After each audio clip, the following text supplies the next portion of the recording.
Hello everyone, my name is Jarek Bucholc. I'm one of the guys who's working hard to make Canada Real Estate Investors Club profitable and helping all you investors and members to be as successful as you can.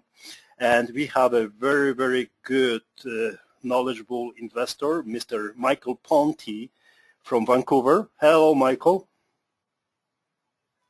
Hello there. How are you today? I'm doing great. Really looking forward to talking to everybody and sharing a little bit of expertise and knowledge and being able to share and get to answer some questions. So looking forward to getting going here. Definitely. That I promise you, our members are very, very keen and they're looking forward to have you on board and to answer all these questions. We have also John, who is our assistant, and she will be overseeing and tell us to stop talking too much. Hi, John. Hi, everyone. Hi, boss. Hi, Michael. Okay, Hi so there. perfect. So the way how we'll be doing the presentations is very simple. Like usual, this is educational presentation hosted by Canada Real Estate Investors Club. We are inviting the most knowledgeable investors in entire Canada to share their knowledge. So Mr. Michael, he agreed to share his knowledge about joint venture partnerships. Okay, so the way how we are doing is I will switch over soon to his PowerPoint presentation and he will be talking. Please do not feel scared to ask the questions during the presentation. The way how you can ask is very simple, by raising your hand or typing the question, and I will be seeing and monitoring that. If you have a microphone, and I do really encourage to have one, you will be unmuted and you ask Mr. Michael directly. Otherwise, you will type that question on the question section or chat section and I will read it. Okay? So, let's go. Okay, here is a question right away. Michael will provide PowerPoint presentation. What do you think? I don't have a problem. Yeah, I don't have a problem sending the PowerPoint presentation. It's going to be in a PDF format in more of a notes version, but you guys I'd be more than happy to send it over to Jarek, and Jarek, maybe you can send it out to the distribution. Okay. The simple way is you go to the Canada REIC website, okay, and you will have an option. It's slower because we are broadcasting live at this moment. There is resources and the members downloads. Okay. Okay. So my dog is barking. Can you imagine? So members downloads and you can download the section, right? That's the running business from home. Perfect. So the way how we are see it is I'm going to switch to you, Michael, at this moment. Okay. Mm-hmm. And I'm going to make you a presenter. Here we go. So guys, you will be switching.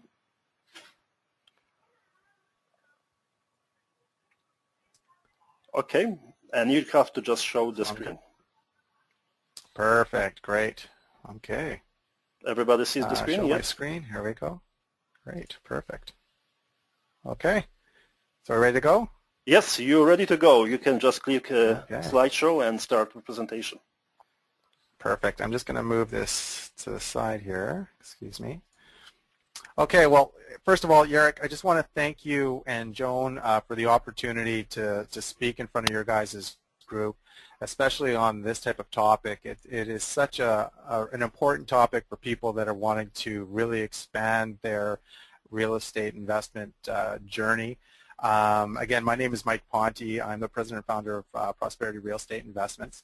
And really, don't feel afraid to ask any questions. Ask questions throughout the presentation because there may be some things that you want to come up with or even ask at the very end. I'm more than happy to assist and answer any questions that you have. So maybe just to kind of get the ball rolling here, I thought I'd give a little bit of an introduction of myself and kind of where I came from. And just kind of like many people, just kind of getting started several years ago. You know, our company is located in Langley, British Columbia. We've been investing in real estate since around 2003. We bought our very, very first property out in the Edmonton, Alberta area. And probably very similar to many people that got started, had absolutely no idea what we were doing. We just got ourselves a property, rented it out, and was kind of hoping for the best. And there was not a lot of sophistication behind it or any of that stuff, but the learning process started kind of from there. Shortly after that, we started to kind of establish and grow our business. We bought our first 3 properties within about a year. And then shortly after that, we started using joint venture partners to start to grow the business. By 2006, we founded the company Prosperity Real Estate Investments, and we owned about 17 properties at that time, with the majority of them using joint venture money. Currently today, in 2007, became a full-time real estate investor, so I was able to leave my job. I was a director in a major corporation in Canada, and did a lot of traveling and all of that, and then decided to go real estate full board, and it was just been an absolute wonderful experience for me, and I have to thank real estate and joint venturing for that opportunity. So currently our company holds and manages over $18 million worth of investment real estate, so we kind of have a mixed bag, and I've got a lot of experience in residential property, be it townhouses, residential homes. I've got 4-plexes, 6-plexes, and then we do a big, vast majority of apartment buildings as well, 20 units, 30 units, so several different array of different products. So really, at the end of the day, our company's focus is trying to buy at a minimum roughly around 2 properties a month, and that's kind of really our mandate. And the big focus is we're trying to constantly look at joint venture partners as providing us opportunities to grow that business. For me, joint venturing really has changed a lot of my life, because for me it was about working really, really hard for a company, doing a lot of traveling, and now it provides me the opportunity to kind of work from home. We are a home-based office, which is just awesome, spend a lot of time with families, and I'm hoping that I can share some of my experience and some of the knowledge and some of the things that I've learned along the way, and even some of the mistakes, to help you guys become successful in your journey with real estate as well. Now, I understand there's a lot of people that are doing a variety of different types of real estate transactions, and it doesn't matter if you're buy and hold, or if you're fix and flip, or you're looking to start up your own business. Joint venturing really provides opportunities. Once you start to really open the opportunity in joint venturing, it can provide you with so many benefits and so many different facets of life. It's just understanding how to turn that key to make it successful for you. So anyway, without further ado, I'm just going to kind of highlight a little bit about joint venturing, and to maybe start off, for a lot of people that don't necessarily know what a joint venture is, I thought I'd kind of start off with something relatively simple, and it's just the definition. And I bet you even a lot of more of the sophisticated people don't even necessarily know what a true a definition of a joint venture. So I'm just going to share this real quick. A joint venture is a contractual business undertaking between 2 or more parties. It is similar to a business partnership with one key difference. A partnership generally involves an ongoing long-term business relationship, whereas a joint venture is based on a single business transaction. So that is kind of the key element. When you're talking joint venture, it is really referenced based on a single transaction versus a business.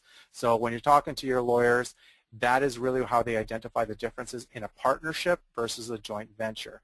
And there's many ways joint ventures are established. You'll see a lot of this stuff in the media today for companies that are joint venturing together. There was some recent stuff with oil companies as well, creating a joint venture. And the reason for this, it goes back to the second paragraph here. It's individuals and companies choose to enter joint ventures in order to share strengths, minimize risks, and increase competitive advantages in the marketplace. So those are some of the main reasons why people want a joint venture. From a real estate perspective, it may be a little bit different, and this is probably going to hit home to a lot of people. So why are real estate experts joint venture? Why do people joint venture? Normally that's kind of a question to people, but the tendency is for these key points, and there's probably several more, but I just referenced kind of the largest ones. The first one, they ran out of money, or they absolutely have no money. So that's one of the main reasons why people joint venture. They just don't have any money, or they just ran out. Secondly, they can't qualify for mortgages. They may be at a point where they bought 2 or 3 properties and they just can't qualify for anymore. So they use joint ventures to help qualify for these specific mortgages. Thirdly, looking to purchase bigger properties. You're seeing a lot of joint ventures that tend to happen for like more commercial properties. So if you're buying a strip mall, a development, for example, a lot of land use. So they're either needing extra money or to help service our debt service strength. So for example, if someone doesn't have a very strong debt service ratio from the bank, they may leverage somebody else's strengths and credit and everything to secure the property and satisfy the bank's requirements. Sharing of expertise, and that kind of talks about the previous slide, and it's really looking at acquisition partners, sharing of expertise. So for example, you might have somebody that's an acquisition partner and a property manager, or a realtor and a property manager, and they share the responsibility of the transaction in regards to their expertise, and one person will actually look out and buy properties while the other one manages it. Last but not least is looking to be the next Donald Trump in the world, so trying to build that empire. And a lot of people start to look at that, especially when they first get it started in real estate investing. You know, I always said real estate's kind of like a highly addicted drug. Once you kind of start, it's really tough to stop. You always want to buy more and more and more, and I am guilty of that as well. So really, you know, you start to want to expand on this empire, you just don't have enough money, and you try to continue on. So to share just a kind of quick story, for me, when I first started joint venturing, I bought my first 3 properties on my own, and very similar to probably a lot of people that are out there, they had a home equity line of credit and started to buy a few properties on their own. At some point, you start to run out of money, and that's exactly kind of what happened to us.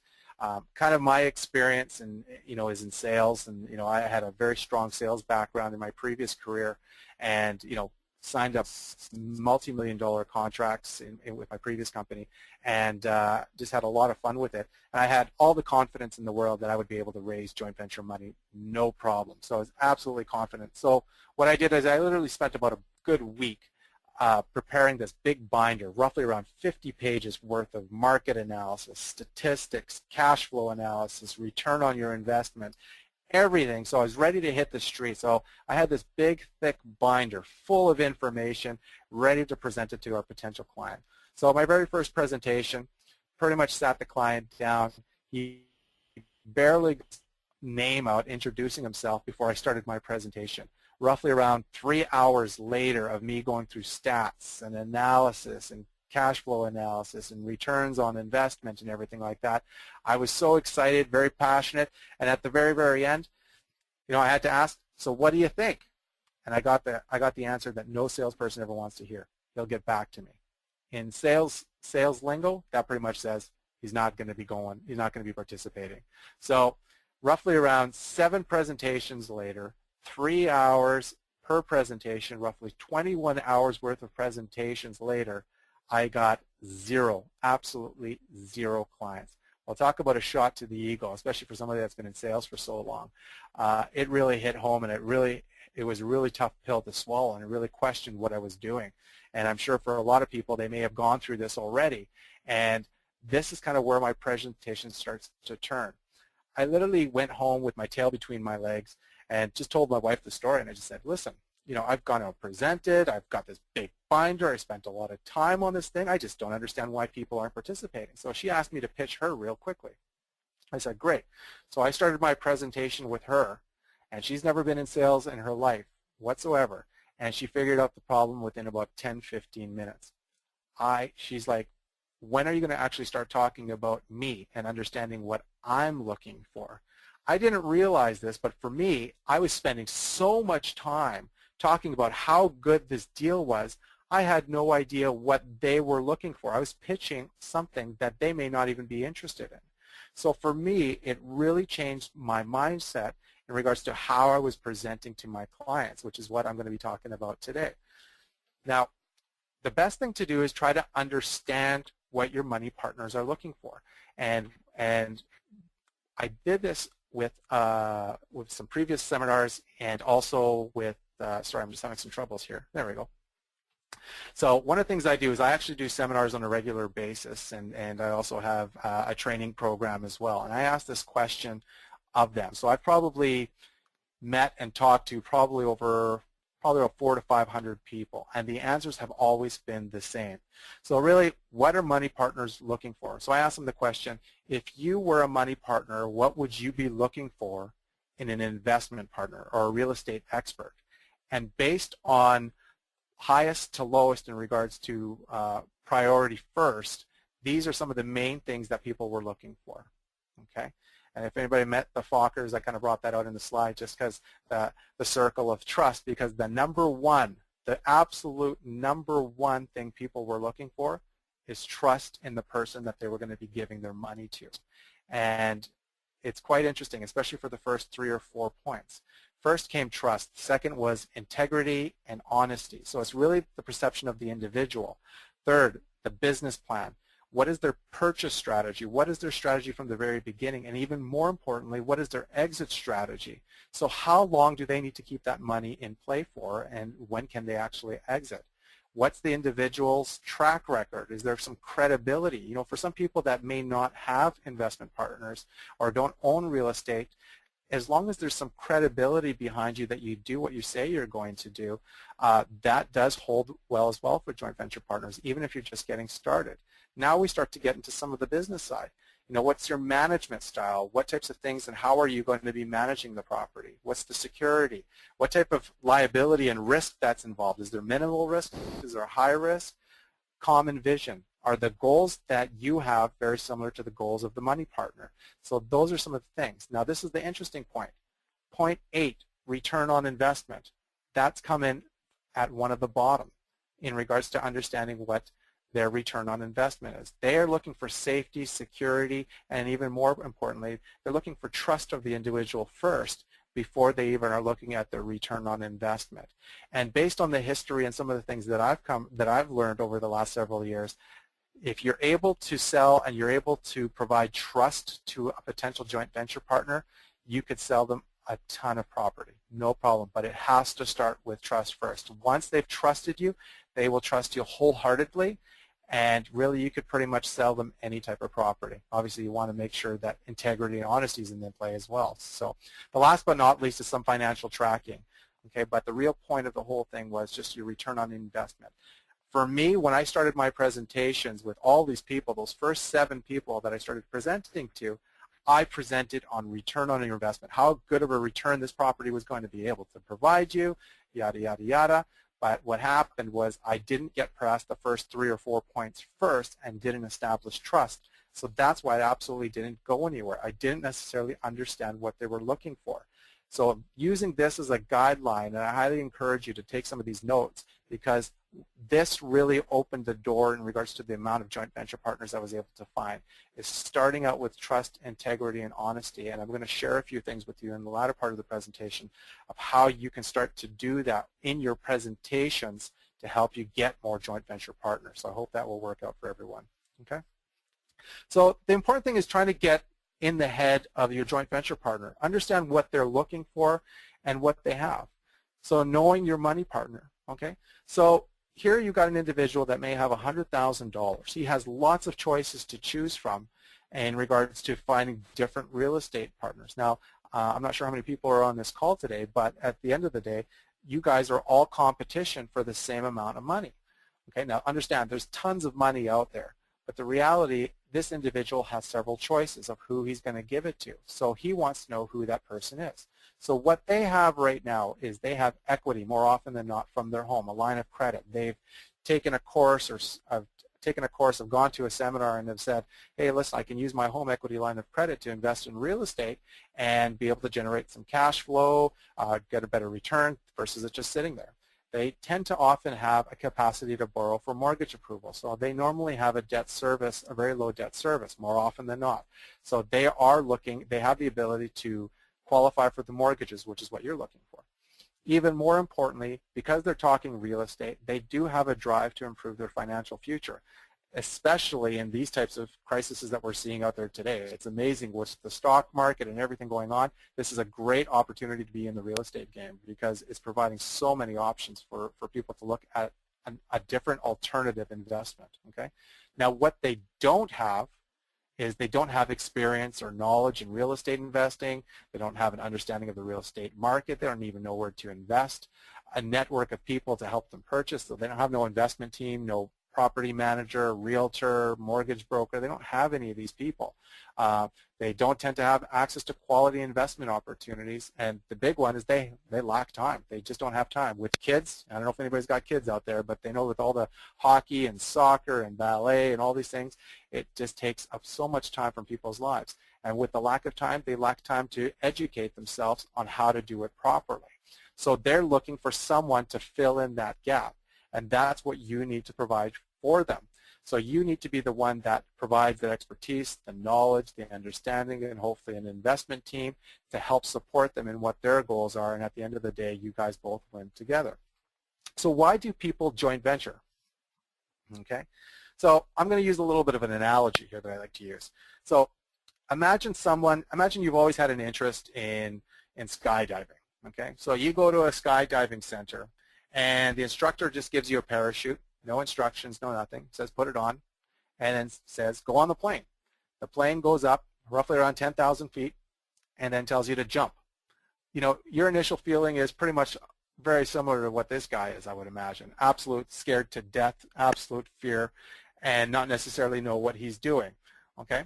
Now, in real estate, it's a lot the same way, because what happens is they may have a lot of money, but they just don't know what they're doing, and they don't pull the trigger because they're absolutely scared to death of losing money, making mistakes, and all those things. So it's very similar to the skydiver. Now, imagine the same skydiver having some support. Okay? So that same skydiver not only helps you, he provides you with lessons, instructions, provides you with kind of what if, some emergencies, tips, and even more importantly, he actually comes on the ride with you. So he's actually sharing some of the liability and the risk included with you. Now, I would imagine most of you would say the experience probably on the right, especially when you're first jumping, is probably a little bit more satisfying than the person on the left, just because you know that somebody else is there to support you. Well, this is kind of where joint venturing absolutely works, because you are that person behind that individual, supporting them. You're helping them, providing them guidance, you're showing them the ropes, and you're also there managing everything just in case everything goes wrong, in case anything goes wrong. You're there to support the business, which is the real estate transaction, and then at the end of the day, the experience is hopefully a very positive experience. So feel free to use this analogy in your presentations, because I use this quite regularly, and it does open the eyes of why people want to joint venture, and it does work very, very well. Okay? So now, here you go. So this is kind of the million-dollar question, and for a lot of newbies or for people that have trying to find joint venture partners, I get this question asked all the time. Where do you find these joint venture partners? Well, this is the secret that I'm sure many of you are probably dying to find out. They're everywhere, okay? There is no small little town where all these joint venture partners are, where they have got boatloads of money and they just sit in this one little motel waiting for you to come by. They are absolutely everywhere. It's up to you to go and find them. So, you know, there are so many places that you need to be looking and paying attention to, and the best part to do it is you just need to get out there and start networking. So where do you start networking? And here's some of the places that I did when I first started going, and then just some suggestions as well. You know, you can really go everywhere. You know, go to some real estate workshops, go to some seminars, even come to my seminars. You know, feel free to go in and present that you are a real estate expert looking for joint venture partners for our next project. You know, look at workshops, family members, friends, church groups, Facebook, Twitter, you know, the Canadian Real Estate Investment Club forum. You know, here you've got, you know, over 2,000 people in a forum all looking for either investment opportunities or they're investors. Here's a great forum that you guys get a chance to talk to other investors and share experience and possibly look for joint venture partners. I can't tell you how many times I have found investors from forums like this. So take advantage of it. So anyway, that's my only plug for Create there, Jarek. Hopefully you're okay with that. Go for it. The other one I wanted to really highlight was Facebook and Twitter. And for people that are not social media savvy, especially in your real estate business, you're missing out on a huge opportunity, well, especially when you're talking about integrity, honesty, and trust. From Facebook and with Twitter, by you posting, you know, recent articles that are happening, especially with the latest Bank of Canada announcement in regards to not raising rates, you know, share some stories, share some of your expertise. You know the saying, the more you give, the more you get. That is so absolutely true. Use Facebook and Twitter to your advantage, because what happens is they get to know you a little bit more, and then you start to build trust and credibility just by using Facebook and Twitter without even actually talking to them.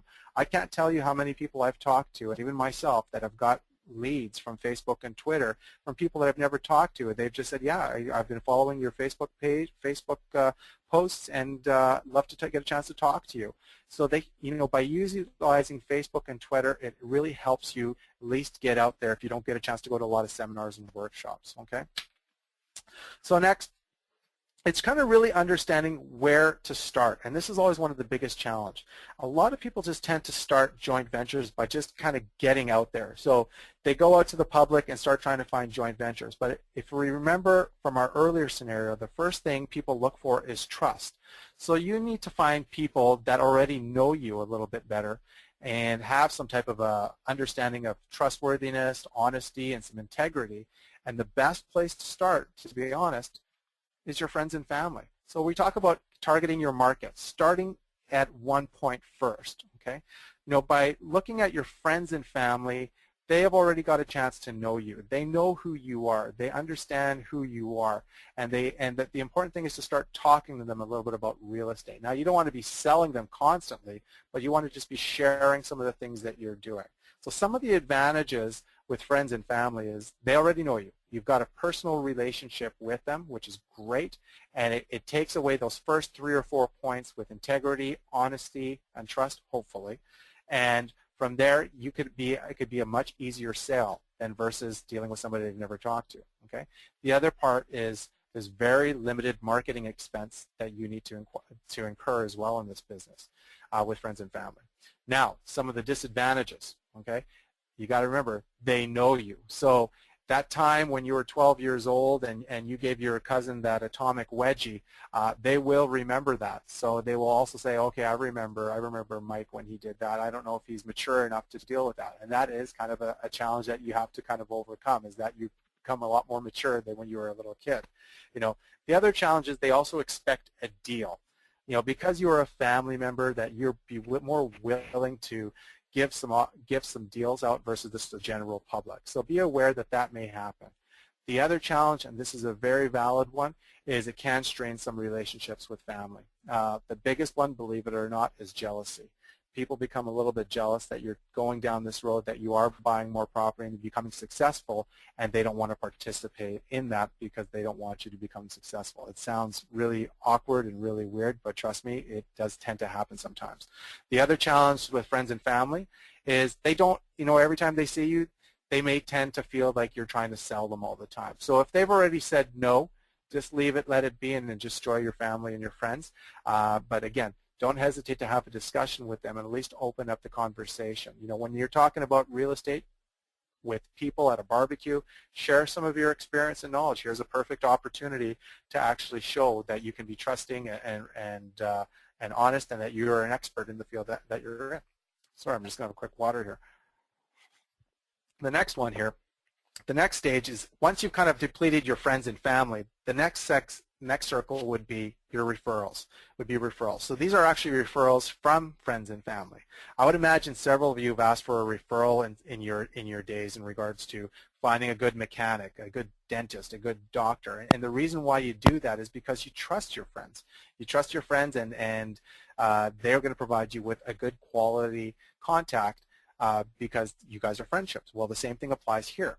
So by sharing what you do with your friends and family, it's amazing the type of referrals that can come from it. So especially if you've done some business with some friends and family, the leads that can come from that, because they may be at a barbecue and they may say, hey, yeah, I'm looking at buying some real estate. Wow, you should talk to Mike. Mike would be more than happy to talk to you about what he's done. I've invested with him as well. Really, it's amazing those discussions that can happen.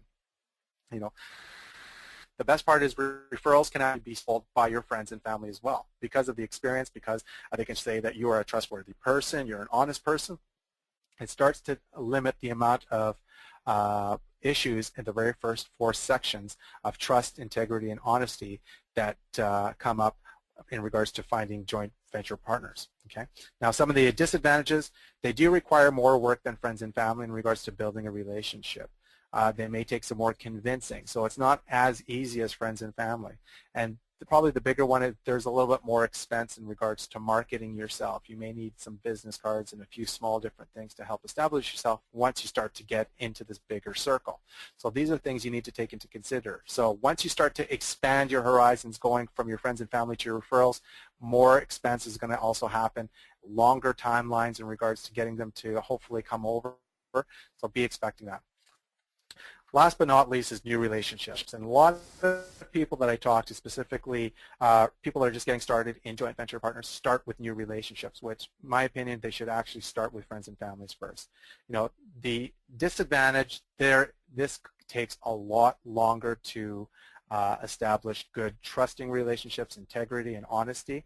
So it can take time. I've had relationships where it's even taken up to almost 2 years to finally get them convinced. But again, just by staying relatively close with them and building a relationship, they finally came around. So there's a lot more work it takes from this. They're harder and very, very hard to find. So it takes a lot more time for you to start to network with a lot of these people. So that means seminars, that means networking groups, it means, you know, going to forums and stuff like that. And I don't discourage you to do so. You should do it. But even more so, it just takes a lot more time for you to do it. Now, some of the advantages, there are no personal relationships there. So, you know, if it doesn't work out, that's fine. You may never see them again. The other part that's really positive about this, the relationship is more considered as a business relationship versus a friend and family. So, again, no discounts. It is more of a business structure more than anything. And then it's much easier to present to a new relationship than even a friend and family, believe it or not, because you're not so concerned that you're going to damage a relationship here. So new relationships provide a lot of opportunity, but my recommendation is start first with your inner circles first before expanding to a lot of new relationships. Once you start to, do a few joint ventures in their inner circles, it becomes a lot easier in the newer relationships. But again, there's a little bit more cost that's attached to it. Okay. So at this stage of the game, you've hopefully started to kind of build some relationships, started to present yourself in regards to being a marketing expert, a real estate expert. At some point, somebody will say, you know what, Mike, I'm interested. I'd like to hear a little bit more about it. This is where panic comes in, because a lot of people just don't necessarily know how to present in front of a joint venture partner. You get nervous because you spent all this time and work and energy to convince them to actually look at your opportunity. Now you got to present to them. So I'm going to be sharing a few tips and tricks that I've used over the past to help you present in front of a joint venture partner to help you become successful in securing them. Okay? Whoops. Sorry, I'm just having a little trouble here. There we go. So, joint venture presentation. So the first thing I always like to do is create a money partner questionnaire. And I do have a questionnaire for everybody at the very end of the presentation as well. And I'll talk a little bit more about this. So what you want to do is really ask them a bunch of questions. The reality is you want to look in the reverse. You're not there to present. You should actually be getting them to present to you, and they should be talking between 65 to 70% of the time of your meeting. And it may sound a little unusual. Now, this is what I usually like to do, and kind of turning this around on them, is they're expecting a presentation and a pitch. But what you want to do is turn it around on them and ask them a bunch of questions of what they're looking for. Remember, it's about them. It's about what they want. So I ask them a bunch of questions. So here's just a few of them in the questionnaire that I'll provide you at the very end. Do you own a home? You know, what's the equity available that you have? So this is kind of one of the very first questions, and it may sound pretty abrupt, but you know, I kind of do this for a very reason. And the reason is you don't want to be wasting your time as well as their time. Part of this questionnaire is they're qualifying you, but in the same breath, you're also qualifying them. So instead of spending the next hour and a half to almost 2 hours possibly asking a bunch of questions, and at the very end you realize they have no money, you want to ask that very question up front. So do you own a home? What's the equity available? What type of income, what type of cash outlay do you have to go into a potential joint venture with myself? Very quickly you'll be able to say, yes, we can move on to the next step, or very quickly you can say, you know what, I've only got $3,000. Unfortunately, that's not going to be enough to do this joint venture.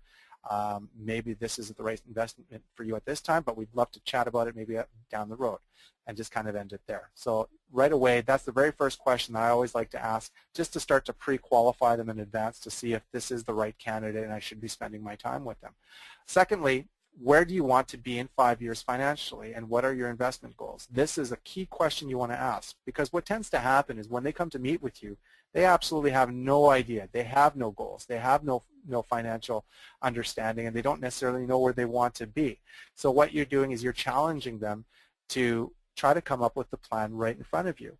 And this one question alone, believe it or not, will help you become successful, because as they are customizing a plan, you are also integrating yourself as part of that plan. So in regards to, they want to make $5,000 a month of passive income, and they're going to be looking for some support. And where's that support?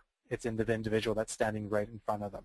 So by asking some of these questions, helping support them in regards to helping them establish some goal setting, you are starting to build some trust and credibility, because you're helping them to become successful. So asking these questions really helps them. What real estate investing experience do you have? So by asking this question, you probably will get a very simple answer, is probably none or very, very little.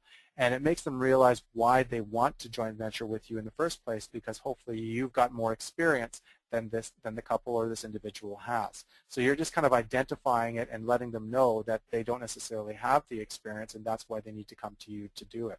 So what is your primary focus in real estate investing? Understanding exactly what their objectives are. What is it that they're trying to focus on? And what percentage is a good return on your investment? These two questions I always find is a good qualifier for the real estate expert, which would be myself or you guys. Really, if they come back and they tell me that they're looking to make a 200% return on their investment every 6 months for the next 5 years, that's great and all, and I would love to actually participate in an investment like that, but I personally can't give you an investment like that. Right away, you know that you can't necessarily meet their expectations, and you're better off to walk away than to continue on with the discussion. And you have to just be honest with them and say, listen, I can't do that, but this is what I'm available to do. If you're looking for a 200% return on your investment every 6 months, I don't know where you're going to find it, but if you do find it, let me know. I'm just a phone call away. I'd be happy to participate in that one as well. Thank you very much. What are your cash flow expectations? What are type of the cash flows that you're looking for? So it's really understanding what they're looking for, what are their goals, trying to better understand them. And then by doing this, like I said, you are actually being part of this plan. You're helping them, and by helping them, they're wanting to work with you a little bit closer. Are you prepared to take immediate action? By asking this one question, you know if they're really serious or if they're just tire kickers.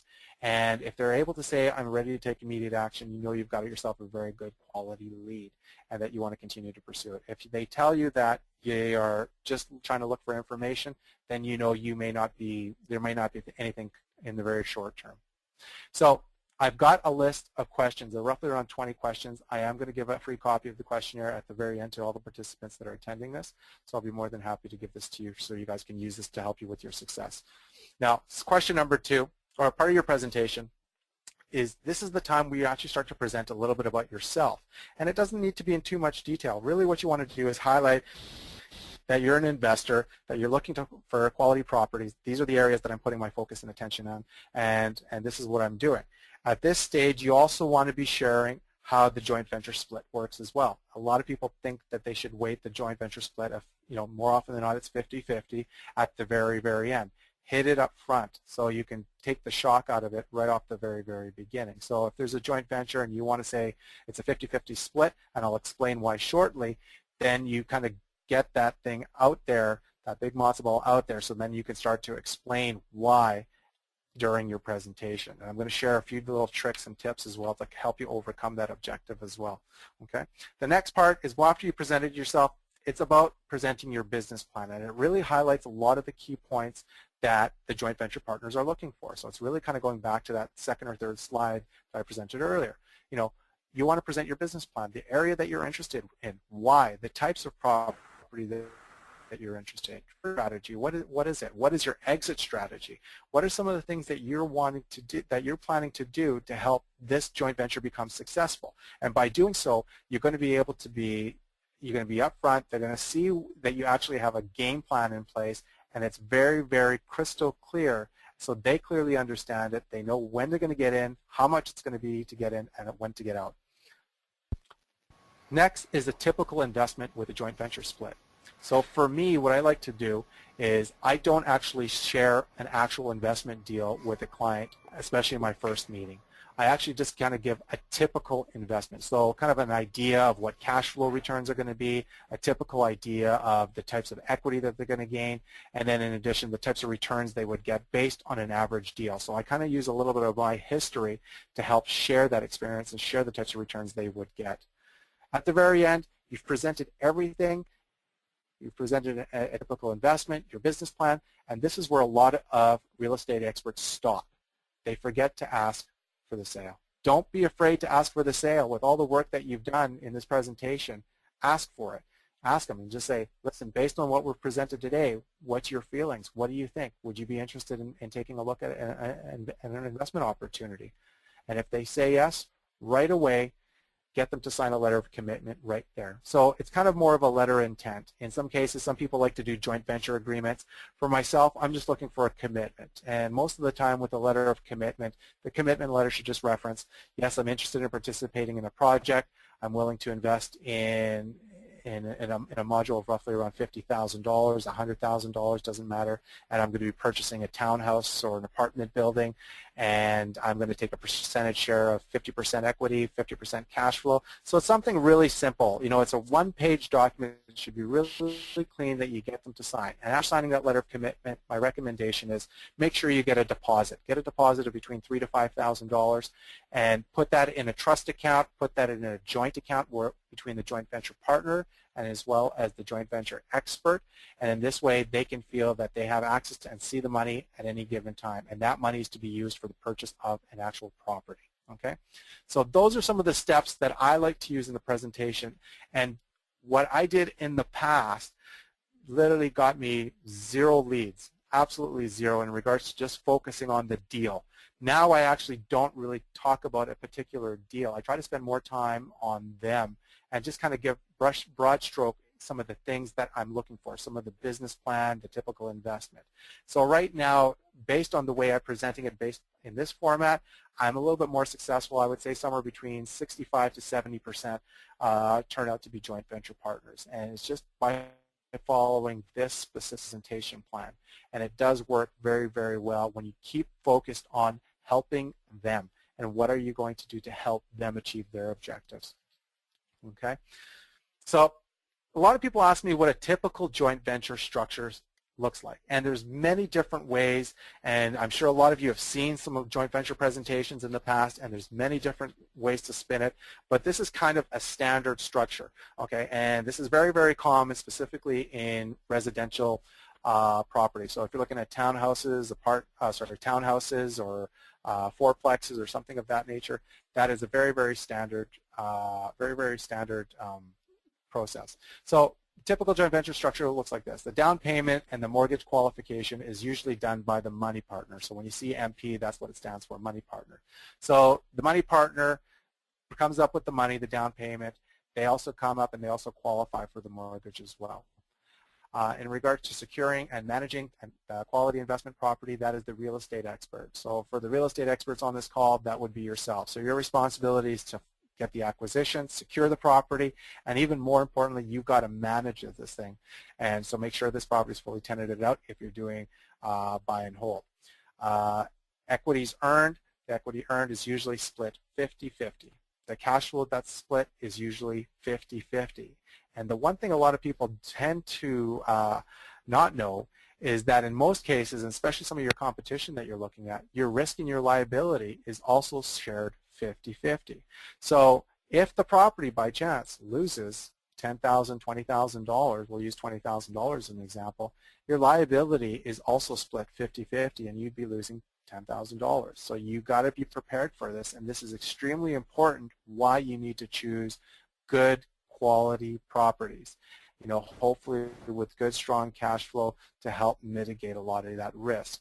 So as you're looking for joint venture partners, and these joint venture partners are out there with $100,000 looking at the best opportunity, your competition is using that risk and liability 50-50. Okay. Now the one point that I really wanted to highlight, and I've seen a lot of success, or sorry, a lot of failure because a lot of people didn't follow this is keeping the partnership, keeping the joint venture partnership really, really simple. So if you're looking to raise, say for example, $50,000 to purchase a house or a townhouse or something of that nature, don't start pooling $2,000 increments from 25 different partners to do this deal. You're absolutely asking for a nightmare to manage. Okay, managing that many people, or even 10 people or 8 people in one transaction is never going to get you further ahead. You're really, the minimum you should take specifically on a residential property, be it a fourplex, a townhouse, a house, is realistically should be around 2. Okay. And that's the max I normally take for more of a residential property. I try to reduce myself because I'd like to keep my business simple. Because if you're focusing more of your time on administrative issues, you're never going to be able to become successful and build your Donald Trump empire because you're constantly dealing with a lot of administrative stuff. So try to keep your partnerships as simple as you possibly can. You know, if you've got a partner that only has $5,000 or $10,000 and that's all they have, you really got to be honest with yourself and ask yourself, is that really the type of partner I want where their last $10,000 is all they have? Because I'll guarantee you, you're going to have you may have some issues down the road where they may want to get out. And if you've got several partners, you may be in a really tough position. I've seen a lot of joint venture structures fail because they had too many partners on such a simple project. So keep it really, really, really simple. That's my recommendation. Okay. Whoops. Now, the way a joint venture structure looks like this, and people may have issues with the 50-50, and this is some of the things I really wanted to highlight to people because this is always one of the biggest challenges with the presentation. It's really letting the joint venture, the money partner, understand what the roles and the responsibilities are, and it's a very, very simple procedure. The money partner doesn't really do much. They really provide the capital. Sure, they get onto the mortgage as well. They receive cash flow payments. The way our company does it, we do it on a quarterly basis. We issue cash flow payments every single quarter. And in addition to that, we also, they receive market updates so that they get a chance to see some of our newsletters that we post, take regular phone calls just to follow up and stuff. But at the end of the day, the only time that they're really involved is receiving their checks. So other than upfronting the cash, that's pretty much their main responsibility. They don't really have to do anything else. Now, from our company's perspective, and it'd be very similar to a lot of joint venture partners, and I recommend taking a look at this very clearly. These are some of the responsibilities that you're going to be focusing on. So location analysis. So it's looking at the area that you're investing in, be it Vancouver, be it Edmonton or Calgary. It doesn't necessarily matter where. That you're taking the time to do your due diligence in the area that you're investing. Is the economy growing? Is there low vacancy rates? What's happening with real estate prices? You need to be aware of that at any given time, especially when you're first buying a property, especially if we're looking at long-term trends. Your property analysis, is this property going to cash flow or not if you're looking to rent the property? You're the one that has to put the contract or the purchase offer in together. The investment package, your diligence system, so it's making sure that you're constantly monitoring the diligence. Your property checklist, so you're checking to make sure that there's no deficiencies in the property and that you're going to get these things fixed and repaired on a timely basis. Managing your property manager or you being the property manager. So you're going to have to take care of all the details in regards to property management. And that would include tenant screening, vacancies, collecting rent, making sure mortgages are being paid, bookkeeping. So are you doing the bookkeeping? Do you have a bookkeeper that you've hired? In addition, you're going to need to prepare statements. So as soon as you get a joint venture partner, you're going to need to start providing them regular statements. Again, my recommendation is try to do it on a quarterly basis. It makes the administrative headache a little bit less, and it makes things a little bit easier. So you can focus on buying more property and less administration. And more importantly is obviously paying cash flow. So those are just some of the responsibilities that you would take on at the time of purchase. Now that just doesn't stop there. As being a real estate expert, there's a lot of ongoing market data and research that you need to be paying a lot of close attention to. So for us as a company, we do a lot of monthly workshops. So in a lot of things that we do quarterly reviews with our clients, economic analysis, kind of touching base to see what's going on in the economy, field analysis, what's happening with rental rates, vacancy rates, MLS stats in regards to is prices going up or down, building relationships with economic development officers, license data, be CMHC, Statistics Canada, seeing what's going on with trends, continuing to build your investment team or strengthening the relationship of your investment team. In addition, we do an annual review, monthly newsletters, monthly market updates, third-party analysis, and that is some of the work that we're as a company are responsible for, and this is why we're worth the 50% of the deal, because we do all of the work to make sure that this investment is secured. And at the end of the day, by doing this, the money partner is going to be floating in a bunch of money, and that's the most important part for them. So they're looking at it as they're completely hands-off, don't necessarily need to do any work, and they're providing a better return on investment than what they're currently able to get, be it on the stock market or mutual fund market or something of that nature, and you're the one that's able to provide that for them. Okay? At the end of the day, the money partner should have a perspective of the joint venture partnership as almost 5 years of free labor. Yes, if you're renting the property and you've got a 5-year term, and I'm using this as a scenario based on our organization, you know, it's like 5 years of free labor. We actually don't get paid the full payout until 5 years down the road, and the same thing would really apply to you for people that are doing rent or buy and hold. So you're doing all the work for the next 5 years for pretty much free, and at the 5th year, if you were successful with the investment, then you get paid. And remember, and we're going to talk about this at the very bottom, you also share some of the risk. The joint venture, the money partner has no management responsibilities. They don't have to take care of tenants or collect rent or deal with vacancies or fix or repair things. They don't have to deal with any of that stuff. That's the responsibility of you. You know, that you are experienced in your field and you have access to quality properties. You know, their expectation is that your investment team is top-notch and that you're going to be able to help them and provide them with good quality properties, that you know the market better than anybody else, that that they're going to be able to get better returns than their conventional investments. You know, if their mutual funds are generating a 2 to 3% return, that your returns are achieving a much better rate than what that is. Now, even more importantly, and this is the one that always seems to work, is you only get rewarded if the investment does very, very well. And if it does well, then you get paid on 50%. But at the same time, if the investment is a liability, then you're also sharing on that risk as well, 50-50. Now understand, you don't have to do the liability in your joint venture agreement, but the reality is it's a much easier sale. So it's really important that you pick good quality properties, you know, if you're taking this aspect on in regards to sharing some of the liability side. At the very end of the day, you want to make sure that you're meeting your money partner's objectives, and those objectives are very, very simple. You know, a trusting relationship, you know, that they can have a good, solid, trusting relationship with you, that, you know, you're going to be able to provide time and that you're providing them with time and financial freedom. At the end of it, leverage other people's time. That would be yourself and other people's experience. So that's yourself again. So that they're able to leverage this, and by leveraging your experience and your time, that they're going to be able to achieve some of their long-term objectives. They also see cash flow. You know, if you're looking at buy and hold, that there's going to be future current cash flow as well as future cash flow, and that they're going to be able to benefit from there. You know, hands off. No, it's very, very ease of management. They don't have to be managing anything, taking care of tenants or any of that. Better return on their investment than they're currently getting. Recession-proof. You know, it can be recession-proof. Realistically, you know, as long as you don't sell the property and you're generating a strong passive cash flow, and some properties right now are even below market value, but at the end of the day, you only lose money is when you sell it. But at the end of it, if you're doing well and it's providing good, strong cash flow, it can provide you long-term benefits, especially if you're holding up like 20, 25 years down the road. Eventually, that property will get itself paid off by the tenants. And even more importantly, there's a lot more control in real estate.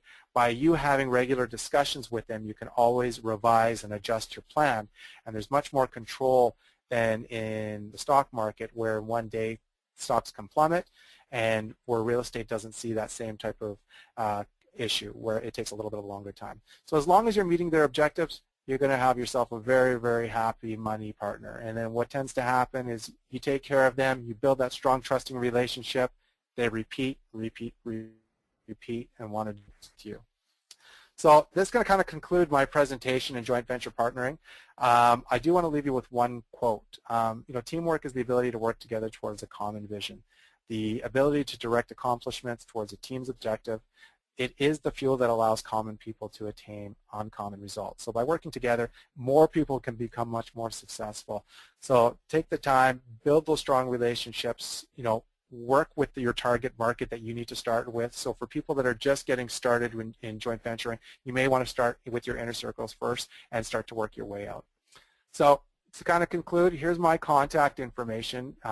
Please feel free to contact me. I'm more than happy to answer any questions or answer any questions, or if you've got some issues or concerns, I'm more than happy to help and answer. You can email me there.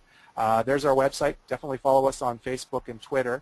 The one thing I did promise you is that questionnaire. If you want to go onto our website, and we do have a free copy of an article here, Creating Wealth in Real Estate. If you want to register for that, I'll also send you the questionnaire as well. And you can just follow us at www.prosperityinvestments.ca. So, Jarek, I want to thank everybody for attending today and taking the time from their busy schedules to listen. And if I can answer any questions in the next little while, please feel free. I'm here. And again, thank you for taking the time to listen to me. So, wow. Perfect timing. Sure, there are questions. So first is Andrea. Okay. Andrea? Hello? Hold a second. Yes, you are unmuted now. Hello? Hello? Andrea? Am I there? Yes, we can hear you. Hello, how are you, Okay, Andrea? beautiful. Sorry, I didn't realize my headphone was unplugged. I'm well, thanks. I am wondering, okay. That was an awesome presentation. I took some good notes, I think. Great, thank you. With the questionnaire, now suppose that we are looking at building those new relationships, okay? That's kind of sort of where I'm at. Would you, in that first meeting with a new person, present your client, or not, but the questionnaire that you were talking about? Or would you save that? Yeah? No, absolutely. It's your first meeting with them. So, literally what you want to do, Andrea, is, you've talked to people and you've said, somebody's literally said to you, they're interested in hearing a little bit more about what you've got to offer. Okay. Mm-hmm. My recommendation is, and I do this quite often, is send them a copy of the questionnaire. Okay, and get them to complete it, by the time you meet. Now, I would say about 70% of the time they don't complete it and come to the meeting. Okay. Okay. So what you do, Andrea, is you actually have copies in your briefcase. Of course. And you fill out that questionnaire before you proceed forward with the presentation. Okay. That's and excellent. It works, Thank you. It works every single time. Trust me. The questionnaire, especially when you're doing joint ventures, it is probably one of the best tools to use in joint venturing. So. All right. That's excellent, because I would have saved it. Yep. Thank you. Yep. Good luck. Thanks. Okay. So Andrea, you are muted. Marcella, just hold a second. We have so many attendees, so Marcella, you are next. Hello? Oh, no microphone. Okay, so I'm unfortunate I have to read it, right? So that's fine. Just give me a second. Whoa, Michael, thank you for sharing so very much information. I look forward to receiving your PowerPoint presentation on Canada REIC website. Great. Perfect. No problem. Be happy to help. That's no problem. And let me just go through the other questions. Anita, you are next.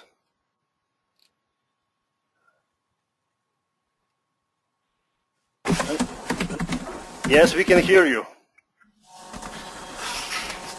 Hello? Yes. Hello. Hello, can you hear me?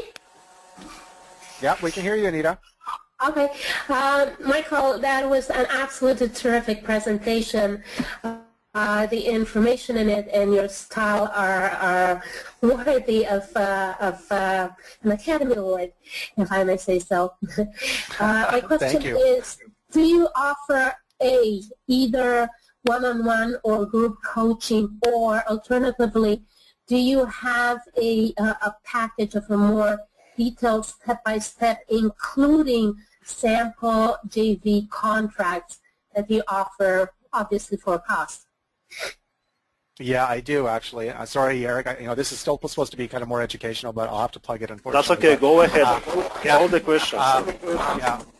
So I guess the answer to you is yes, we do have a training program starting on October the 25th, and it's called the Prosperity Mentorship Training Program. It's a 6-week program, and it literally starts you from point A to the end. It talks about how to get started, and at the very, very end, how to manage a real estate business, which includes joint venture partnerships. So it is a very small group, and we do it for a reason, because we want to make sure there's lots of interaction amongst the people.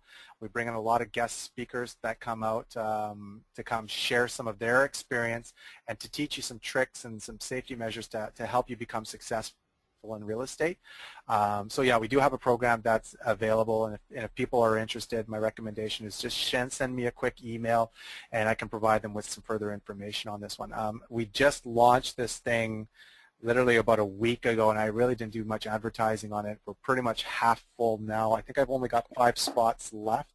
So, and like I said, I haven't even posted on our Facebook page or anything yet. So if anybody else is interested, they're in BC. It's going to be located in Surrey, and you're more than welcome to come and join us. Just shoot me off an email. I'll be more than happy to send them some information. So. Okay, being that the physical location is BC and I'm in the Toronto area, do you have live broadcasting capabilities, or can you bundle it up and offer it as a recorded package? Yeah, what we can do is we could probably do more of an online class as well. I haven't really thought about it, to be honest with you, but I'd be open to looking at that. So I guess maybe my recommendation is send me a quick email and we'll make some arrangements to help you out with that. I will do that, Michael. Thank you very much. Sounds good. Okay, so you're muted, Anita, and just Morley, please go ahead. Hello, can you hear me? Yeah, we can hear you. Oh, great. I put a couple of questions on the chat there.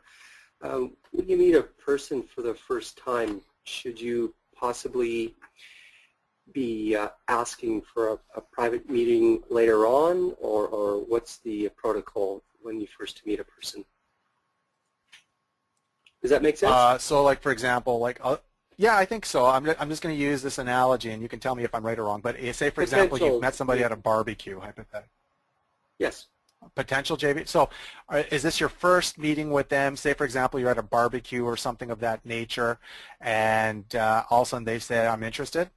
Correct. Is that kind of a scenario? Exactly. Okay. My recommendation would be go and set up a separate meeting. Okay. But by doing so, I would recommend, here's an opportunity where you may be in a social setting with them to build a little bit of relationship with them.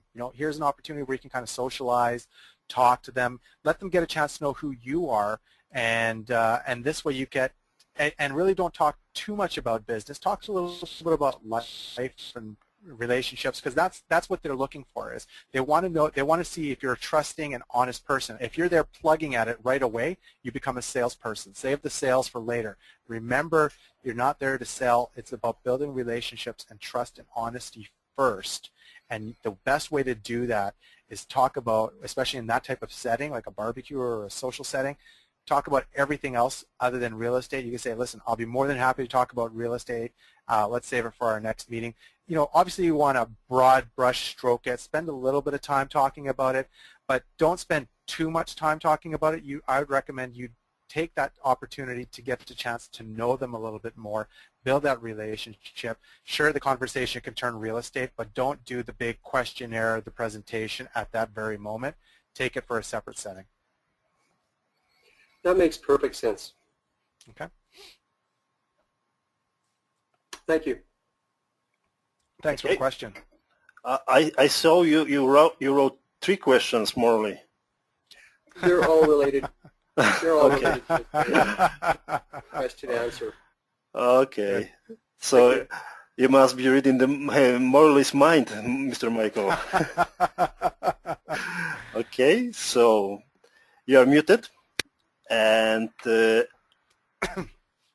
oh, okay. I can hear you. Emma,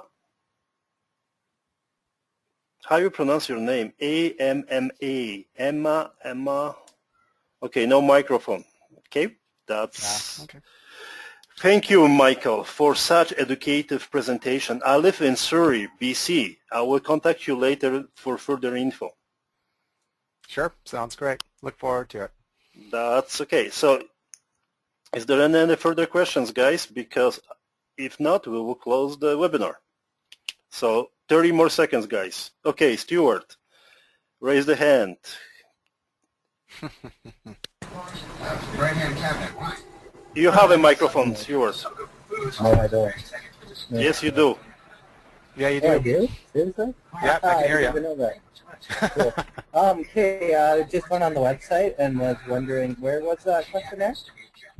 Just go, the questionnaire is, I ask you to log on or to sign up for just go and log on and register for so it's under the copy for a newsletter, just sign on to the newsletter. And what I'll do is in the questionnaire, you'll get a copy of the Creating Wealth in Real Estate, and then I'll also send you a copy of the joint venture questionnaire right after the webinar. Hello? Okay, thank you. Okay, great. Guys, even if you're saying that you have no microphone, I do try, because most of the laptops, they do have a microphone, and everybody's getting surprised they can talk. Yeah, you know what, Jarek, you did that to me today, actually, so that was good. Here we go. So any further questions, guys? Come on, guys, ask questions. 30 seconds. Okay, Crystal. Perfect. You're on. Hi, Michael. How are you? I'm doing great, Crystal. How are you? Good, thanks. I was trying to come up with a question because your presentation was like perfect to me. It answered a lot of my questions from the very beginning, but maybe just talking from your personal experience, how did you go out and find your first, or how did you target your, your potential money partners? Sure. Very good question, actually, so thank you for that one. Really, I kind of started exactly like I presented today, and when I first started when I started joint venturing, or started my presentations with joint venture partners, I did go out to the public first, and I think that was probably a big mistake because I didn't fine-tune a lot of things, and again, there's not a lot of trust or credibility with a brand spanking new relationship. It's very, very difficult. And so for me, I did start with friends and family first. And, did I make some adjustments into my take and my 50-50? I did. And that's why I'm telling you guys that you may have to do that. And what I did is I did take a little bit of a hit in my cash flow and then also the equity stake, but the experience and the knowledge is what's really helped me expand our company and our career in joint venturing. It helped me become a lot more successful. So by doing a couple joint venture partners at maybe not a 50% ratio, and I'll tell you what it was a 70-30 split, and don't be afraid to do it, especially when you're first getting started. That was probably the best learning for me because in future and most of the deals now, like I said, we're getting a much better ratio in regards to getting successful joint ventures, and it's just much more smoother and easier versus me just being, not necessarily taking that time to learn. So start with friends and family first, and then start working up to more of a public side. And I guess maybe to answer your question a little further, where I started maybe on the public end, I did go out and did a lot of networking. So going to seminars, networking groups, lots of different places, just to start to kind of build a client or a base. And it took so much time and so many hours away from friends and family to do it, which is why I encourage you to start with friends and family. that it's amazing how little activity you'll get. But what does tend to happen is once you start to develop yourself and build a reputation, leads start to kind of fall your way, and you tend not to need to do a lot of seminars or go to a lot of seminars and networking groups anymore, because you start to get leads.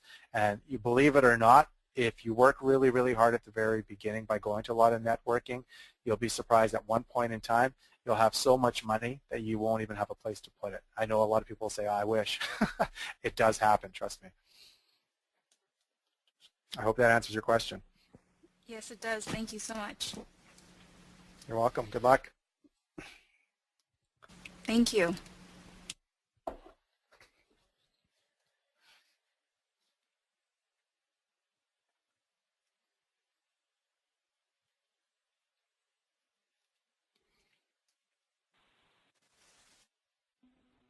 Any more questions out there? Jason, I'm sorry. Jason, yes. Jason, you're ahead. Yes, hello. Hi, Jason. How are you? I'm fine, thanks. I was curious to know why or why you would not go to a private money lender like a company like Aaron Investments or Acceptance, I guess they're called. Mm-hmm. I mean, what is the difference? Here you're paying 50% to your joint venture guy, and I guess with a private money guy you're paying points. So from your perspective and your experience, just can you elaborate on that a little bit? So, okay, sorry, repeat that part of it again. So I'm sorry, I just kind of misunderstood what, so say for example, if you're going to Aaron Acceptance, you're looking for, you mean for us to go out? Go ahead. Yeah, if you go out, let's say you're looking to borrow 100 grand and they're going to charge you like 10 points and 6% interest. They're going to do that without a question, and they can do it tomorrow. Wouldn't that save you a lot of work versus going to friends and family or spending a couple of years, cultivating a relationship and then having to pay 50%? So I just wanted to get your thoughts and get you to elaborate on that a little bit. Sure. It's really depending on what you want to do. If you want to actually, own the property, and that's the big difference really, is you're going to actually, you own this property. You are absolutely tied on it. You are on title. You are on mortgage. You are absolutely attached to this asset. So it's really depending on what you're looking for. So for me, I've always looked at it as kind of building relationships with other people. And, for me, the success of real estate, I looked at it as helping other people become successful where they didn't necessarily understand this business as well. I've had a lot of other, trust companies and other people that come talk to me as well. And definitely at this stage of the game, we're looking at entertaining several different things. But for people that are just trying to get started and are wanting to do joint venturing, this is a good opportunity to kind of build a big base, and one of the things we look at it with joint ventures is it can go in several different facets of life. So for example, in something that we're looking down the road is we're looking at buying strip malls and businesses and all sorts of different things, and it's because of our ability and our track record with joint venture partners, and we'll be dealing with other corporations as well that want to participate in this, and because of our experience, we now know how to structure a lot of these deals together, and it all started because of doing small little, tiny little deals. So it's dependent on how big you really want to get and where you want your business to grow to. So anyway, that's kind of where we're at with it. I hope that answers your question. Yeah, I just wanted to get you to elaborate a bit more. So sure, no problem. It helps. I mean, you're looking at it from a different perspective, and I must have missed that in your presentation, so appreciate the answer. No problem at all. Okay, Jason, you are muted. And Emma, Michael, are you involved in the lease option, rent to own? To answer that question, not at this time. Lease to own in some of our properties, we're looking at that as an exit strategy with several properties. We do a lot of our acquisitions right now is in the Edmonton and Calgary market, and we're very, very bullish in both of those markets right now. So we look at that as kind of a long-term strategy with some of our clients. So at this stage, not at this point. We're looking at we do a lot of apartment buildings as well, and that's kind of our focus at this stage in commercial properties. So some of our residential properties will probably be doing some of that within the next 2 to 3 years. So we're really kind of more of a buy and hold, and then what's going to be happening is probably in the next year to 2 years we'll be starting to convert some of those to rent to owns as part of our exit strategy. So. Okay, so that's answered the question. And Andrea, you are unmuted now. Hello? Thank you. I have a couple of questions, actually. Hi. Sorry, can you not there, hear me? Andrea. No, we can hear you fine. Okay, thank you. Perfect. I have 2 questions. One is kind of a 2-part question, I suppose. What is the largest deal you've done, and how long did it take you to raise the capital for it? Okay. I would say the largest deal we did was a 30-unit apartment building, and that was the value of that one. Just trying to remember what that was actually. I think we were looking at about 2.2 or 2.3 million dollars, and it didn't take us very long to raise the money. In fact, we had the money in advance. So again, we're a little bit different for us is we don't actually buy the property unless we have the money available. Right. So we're not even looking at deals unless we have the money available. But we're kind of at a point now where, we've got lots of money. We're just looking for the right deal to come around. So, absolutely. And for us, we're kind of in a little bit of a different model than maybe some of our larger competitors as well. I'm kind of sharing a little bit of our secret a little bit, but I really like a lot of the mid apartment buildings. So we don't compete against a lot of the REITs and some of the larger corporations that are looking for the 100 units, the 80 units, the 70 units. We're looking for some of the ones that are between that kind of, in some cases the lowest we'd be looking at is between 17, 18, and we'd be looking at, up to 40 units because there's still a lot of individual owners that are there. And our company's policy is we don't buy properties unless there's an equity position from the very, very beginning. So it's a little bit of a different model. We just don't want to compete against some of the bigger companies. We just find that there's a lot of really good opportunities in that mid-range side. So. Fantastic. And the second question would be, what is maybe one of the biggest challenges or hurdles, I suppose, that you've maybe had to deal with on a specific deal, or maybe just what would be an example of a deal that just went a little bit sideways, and kind of how did you just deal with some of those challenges? Sure. Well, I've got one that just came up, and it's kind of an interesting story, and I could probably be here for another hour. But this one's probably a really good lesson for everybody. And this is real estate. Just because you own a lot of properties doesn't matter who you are. You're always learning, and this one was kind of an interesting one. So, real quick story. We had an offer accepted. Sorry. We had a property that was up for sale. It was probably about $300,000 below market value. It just wasn't listed properly. The agent did a horrible job in regards to doing an assessment on this thing. So we had an offer accepted within about an hour and a half. And what happened was the husband had a business that wasn't doing very well. We knew he had about $300,000 of equity in this deal, but he was missing out on a huge opportunity. And what happened was he needed to sell it, so he sold it. He took it home to his wife, and his wife was actually the property manager of this building. She was generating an income of about $25,000 a year, which is ludicrous, and she didn't want to sell it. And so anyway, what happened was they just didn't want to participate in it, and so they just stopped communicating with the selling agent, which is their agent, and they stopped communicating with us. So it's quite interesting.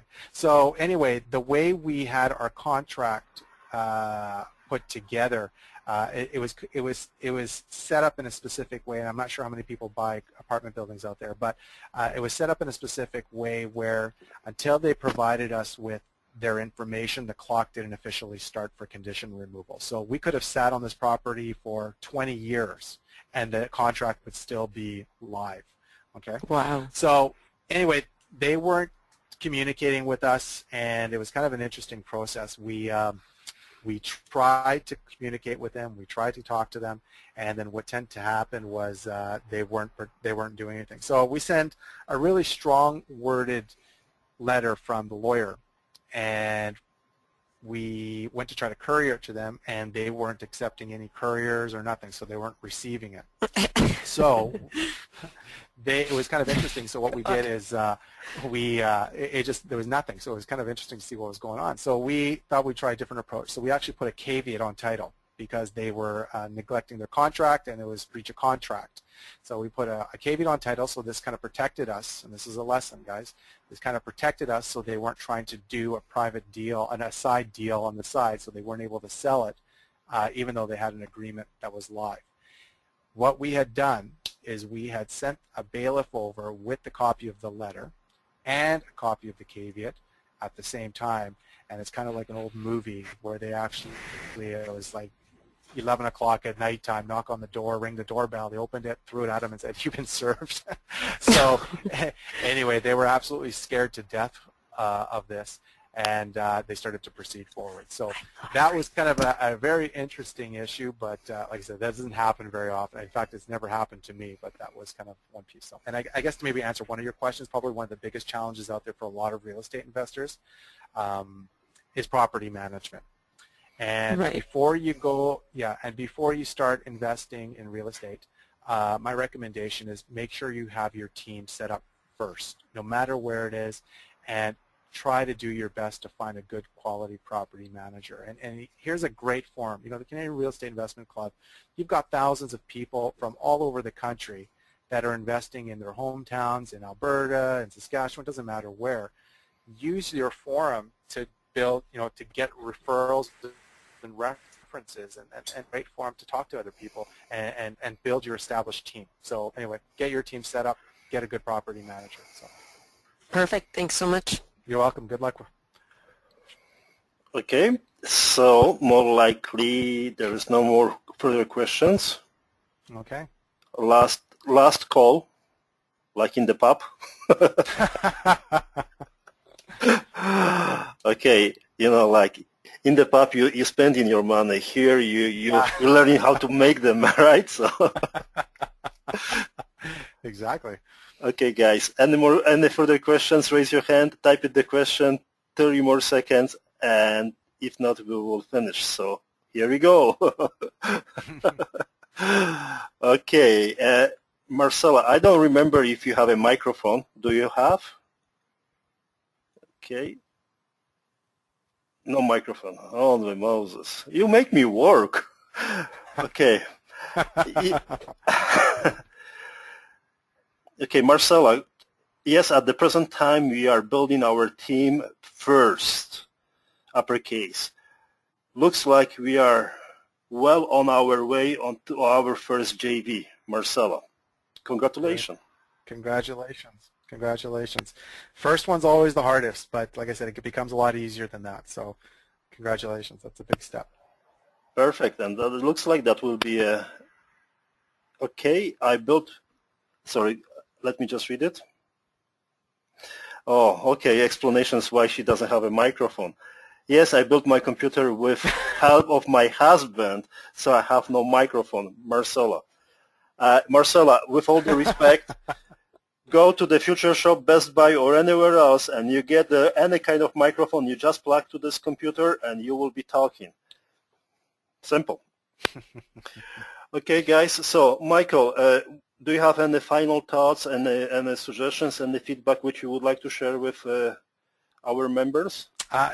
There's not too much more. Like I said, I just want to wish you guys all the success in the world. And like I said, if there's anything that I can do to kind of help you guys along with your journey, feel free to give me a call, send me an email. I'd be more than happy to answer any questions that you have. Again, I want to thank Jarek. Thank you very much for giving me the opportunity to speak in the forum, and I hopefully look forward to speak again in the near future. And like I said, take the opportunity to use Canadian Real Estate Investment Club's forum. And again, thank you, and wish you all the success in the world. So, definitely. For all of you guys, our goal is to provide as much as educational content as possible, and Mr. Michael agreed to share his knowledge on a regular basis, and we will suck you dry, to be honest with you. That's fine. I have no problems with that. So. Okay. Additionally to information about Mr. Michael's websites, you have his contact informations, which are perfectly fine. You can also ask Mr. Michael on our forum, our club website, and in discussion groups. So he will be more than happy to answer. I do really encourage to ask those questions on the forum. Why? Because if you ask once, but many others can read the answers. So we are about sharing, right? So that's the goal. So Mr. Michael, thank you very much. That was very informative, and we are recording that. It will be posted on Canada REIC websites, and the materials I will contact you after all, and we will post it on the proper sections. Thank you very much, and looking forward to have you on the board next time. Great. Thanks, guys.